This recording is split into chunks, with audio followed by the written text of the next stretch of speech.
Hoe is de kwaliteit van de jering ten opzichte van de vorige jaren? Ja, hartstikke best, ja. Ze zijn net magerder. Nee, ze wienen merken, hè. Daarom hadden ze het in dagen uitgesteld, dus ze gaan een hele grote jering vangt, maar die weer ongeschikt voor saudiet. Want dat moet een vette jering worden. He, want die willen smeuien ons met een kousje, dat is dus net leuk. He, dat moet lekker in de keel glieden. Ik had nog wel een 3 weken willen wachten, bij wijze van spreken, maar ik kon vandaag. Ik moest er even naartoe. Ja, ik moest er even naartoe. En ze zijn heerlijk.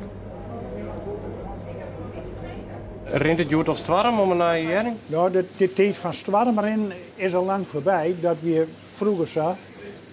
Want zoals wisten zitten ze dus in de supermarkten verkeerd je ekjering en er is een categorie die daarheen zit natuurlijk.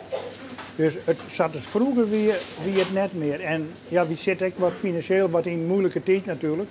Dus de mensen best zo roeg, maar hield ik net meer.